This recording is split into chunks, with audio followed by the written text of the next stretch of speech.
I got to save myself from temptation, but I've also got to save myself from the ugly deeds that spread ugliness among humanity.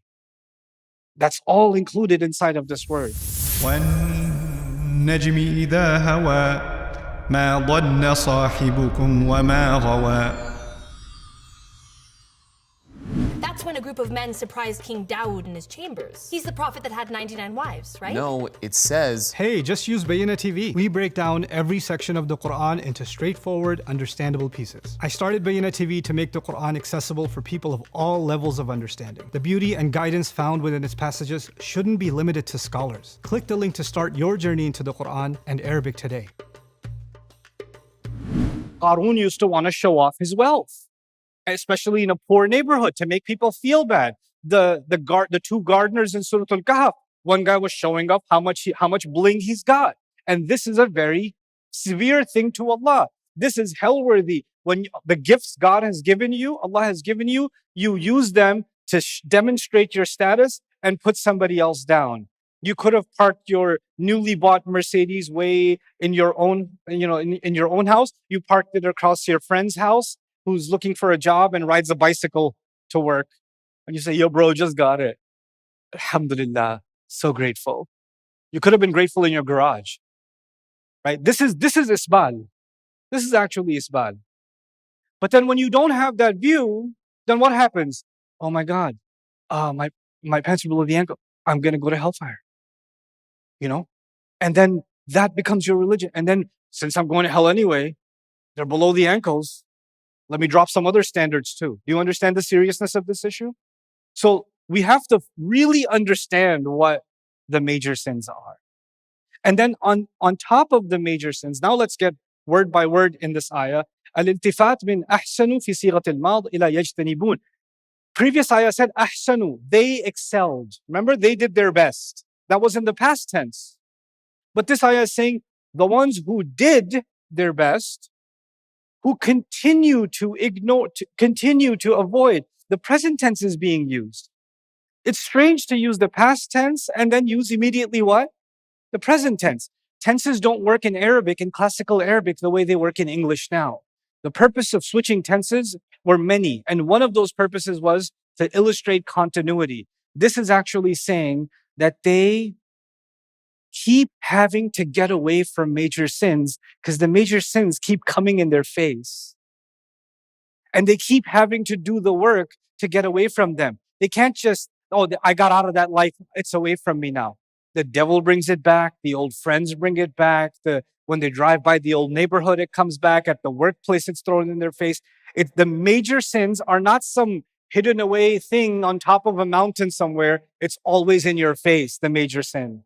And the major sins are always, and you have to go out of your way to sidestep them. And that's where we get the word yajtanibun, from janib. Janib means the side. Junub actually means closeness to. So, wasahibi bil jamb in the Quran, if you're riding on a bus and there's a person next to you, that's a sahib bil jamb, right? They used to use janab for a guy who really badly wanted to win a race, a horse race. And he just at all costs, I need to win. It's not a short, it's like a marathon, right? So he would use the two horses in the marathon. One he's riding on and one that he's holding the rope of. So when this one gets tired, he can jump on that one. It was a stupid idea because they're getting tired at the same time, but still he tried. This was a janab thing. The point is, it's right next to you. From it became kind of the salbul ma'khad. When you say jannaba or janaba, also means to make sure you get as far, you get rid of the closeness. So ijtanaba means to actually something's trying to get close to you and you're trying to get far from it. Like the opposite sides of a magnet that repel each other. So these are the people that constantly repel major sins. What that tells you then is major sins keep coming after them. They keep running after them. The urge to just get into riba keeps coming after. That coworker keeps trying to hit on them. Something keeps happening over and over again. And they're just trying to get away from it. And what Allah says then is, wal fawah. And before I go on, the perfection of the Quran, the avoiding ijtanaba, the past tense of it is used once. وَاجْتَنَبُوا الطَّاغُوتِ. And every time Allah mentions major sins, He uses the present tense. Ibn Ashur correctly points this out. It's remarkable. Getting away from false gods is a once in a lifetime decision. You left the false gods, you came to the worship of one God. That's why the past tense is used. But getting away from major sins is an everyday struggle. It's a continuous battle. So he uses the present tense to illustrate the continuity. Incredible. So اجتنبوا الطاغوت and يجتنبون كبائر الإثم والفواحش. Now, let's keep moving. This is about the idea of janab, but I already explained that to you. Now, الذين يجتنبون كبائر الإثم. Let's talk about the word al-ithm, which I keep calling sins. Quran has lots of words for sins. One of them I already mentioned to you, sayyi'at, asa'u, right? The corpse. Remember that one? Ugliness, indeed. The word ithm was used for a camel when it was slow. It slowed down because you put too much on it. When the camel, naqa became athima, when you put too much on it and it slowed down. وَالْبُطْءُ ثِقْلًا أو من حمل ثقيل. When something slows down because there's too much load on it. شربت الإثم حتى ضل عقلي. That's why they used to call alcohol ithm, because it slows down your brain. So one of the words for alcohol in Arabic is actually ithm. It's pretty cool. No, alcohol is not cool, the phenomenon. كذاك الإثم تذهب بالعقول الخمر والإثم الوزر. And ithm is anything super heavy. You know, like athletes, in order to improve their speed, they'll put these weighted vests on that have extra pounds on them, and then they'll run on the track. Because if they can, and definitely the point of it is to slow them down, but if they can break through that, then running without that is much faster, right? So the idea of a weight that is meant to slow you down is an ithm, and from it you get the idea of a sin that is going to cost you, that is going to be a levy on you. And that's why it's actually used for a heavy fine. Atham, yalqa athama, a heavy fine that's going to be burdened on you is actually called an atham. And so with these meanings, when you get to the word ithm, it means these are things that are punishable. These are things that whose burden you have to carry. You can't just shed the burden, like being late to class. Okay, I was late, but it's okay. I'll be on time tomorrow. But if some major sin happened, you're like, it's okay, I made tawbah, you move on. No. You gotta sit on this one a little bit. You gotta feel the weight of that sin a little bit. In fact, Musa alayhi salam, in his mind, committed a major sin when he punched the guy and the guy died. It was murder, right? And Allah forgave him immediately. When He forgave him immediately, he should have not felt what anymore? He should have not felt the weight of the sin anymore. But Allah Azza wa Jal, later on, when he reaches, Madian, Allah Azza wa Jalla even describes when Musa alayhi salam helped those women, He said, "Inni lima anzalta ilayya min khairin faqir." Whatever opportunity of good deeds you give me, I could use it because my back is broken from the burden. Faqr actually means of your back to be broken from a burden. And this is going back to the idea that the ithm, the burden of the sin, is so heavy on him that he wants to do more and more good, because innal hasanat yudhibna sayyi'at. Good deeds can then remove the burden of bad deeds. This is the proportionate response. The idea of good deeds is, if I've done something bad, the only way I can fix that is I got to do some good stuff. Not, I'm going to do good stuff so I can do bad stuff. I'm going to get the credit, then I can use it on the slot machine and debit. Oh, now my reserves are low. I got to get some extra credit, then I can use the debit. You know, Ramadan mentality. Get all the credit, and then from Eid, all the debit. Then 11 months of debit, then we'll have 1 month of credit, and then we'll debit it again, right? That's not the mentality in the Quran. The point in the Quran is, yeah, you'll make a mistake, but immediately after a mistake, what should you do? Run towards opportunities to do good things.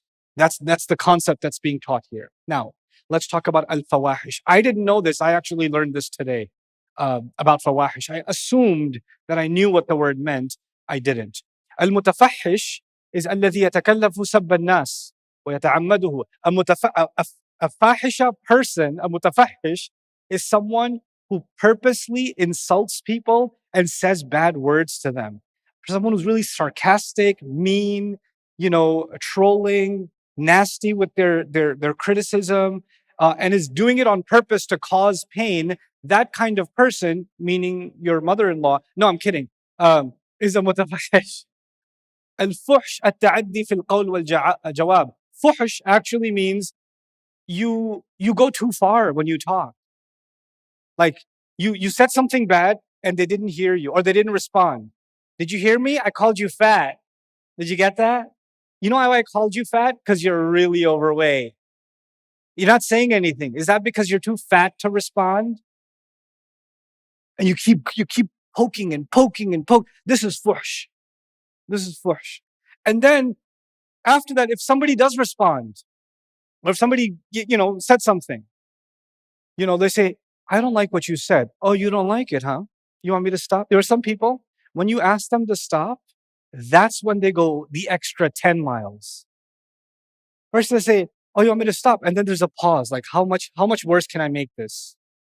And then they dig their hole way deeper. That kind of a person is called al-fuhsh. Those are the kinds of people you're even scared to tell them to stop because they're going to make it even worse.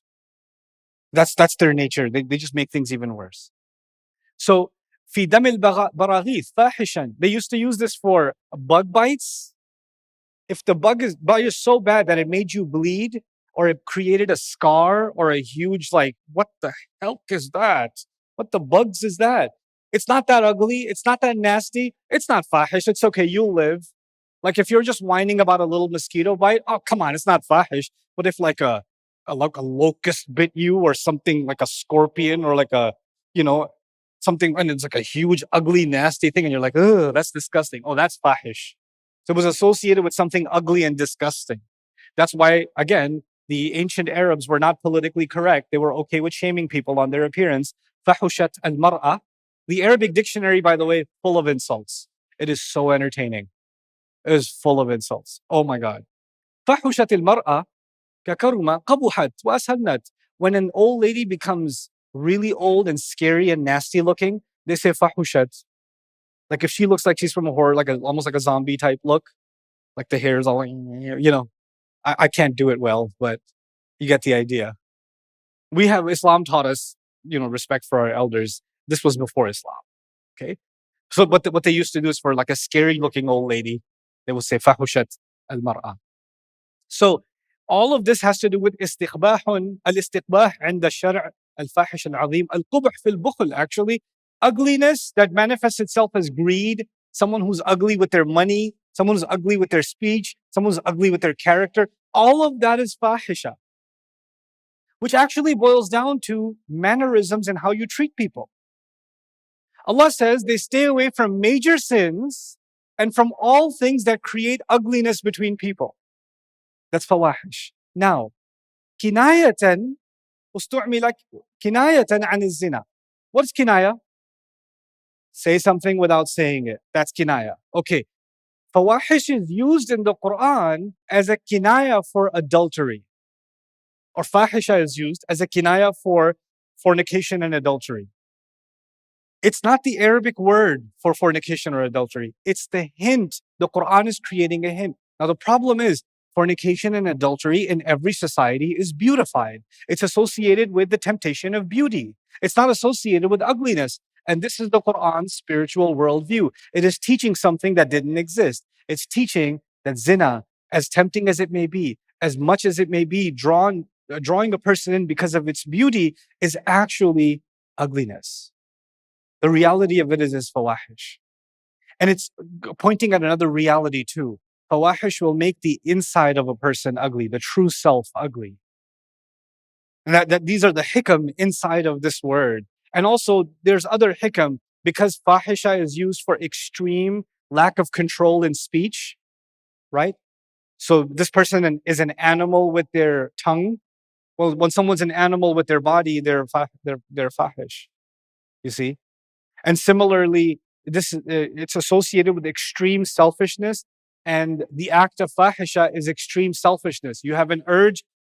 Allah gave us the institution of marriage to fulfill that urge, and you could because the institution of marriage makes you take responsibility. But if you don't want to take that responsibility and just fulfill your urge, then you're extremely selfish. You don't care about the other person, not in this dunya and not in the akhirah. Because so long as it's convenient, you're there. the moment it becomes inconvenient or you just don't want to move on or whatever, then you can quickly just dump and go, and there's no sense of accountability, right? So the idea, all of those ideas are merged together. This wouldn't be there if Allah just said zina. But it's there when He says al-fawahish, and the plural suggests that it's not limited to one thing. By the way, even something ugly like slandering somebody, making up stories about them or spreading rumors about them, in Surah An-Nur, Allah describes all of that as fahisha. You would think Surah An-Nur would describe zina as fahisha. Actually, Surah An-Nur also goes out of its way to describe slander and rumors as a kind of fahisha too. إِنَّ الَّذِينَ يُحِبُّونَ أَن تَشِيعَ الْفَاحِشَةُ فِي الَّذِينَ آمَنُوا. Those who love to spread fahisha among the believing community.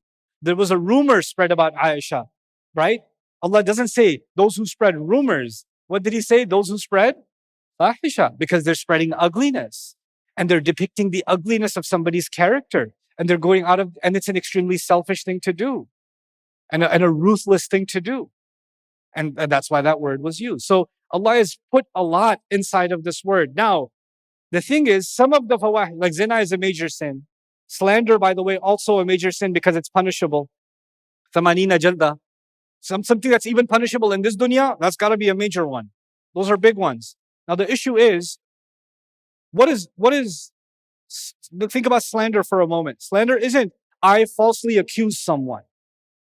That's buhtan. But then if you heard my accusation and said, he said it. He didn't just make it up, obviously, so it's got to be true.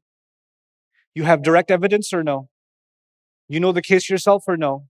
You know the person's motives or no? You know nothing, right? You have this. And then what do? I hope it's not true, but I'm going to post about it and say I'm really disturbed about it. Right? And when you do that, what are you actually doing according to the Quran? Al-fahisha. Allah here says, people of excellence, يَجْتَنِبُونَ كَبَائِرَ الْإِثْمِ وَالْفَوَاحِشِ. I got to save myself from temptation, but I've also got to save myself from the ugly deeds that spread ugliness among humanity. That's all included inside of this word. This is actually one of the most remarkable phrases that describes our commitment to the law of Allah and the morality given by Allah. Law and morality, two separate things. Al-kaba'ir al-ithm cover the law. Al-fawahish covers the morality. Hey guys, you just watched a small clip of me explaining the Quran in depth as part of the Deeper Look series. Studying the Quran in depth can seem like a really intimidating thing that's only meant for scholars. Our job at Bayyinah is to make deeper study of the Quran accessible and easy for all of you. So take us up on that challenge. Join us for this study, the Deeper Look of the Quran, for this surah and many other surahs on BayyinahTV.com under the Deeper Look section.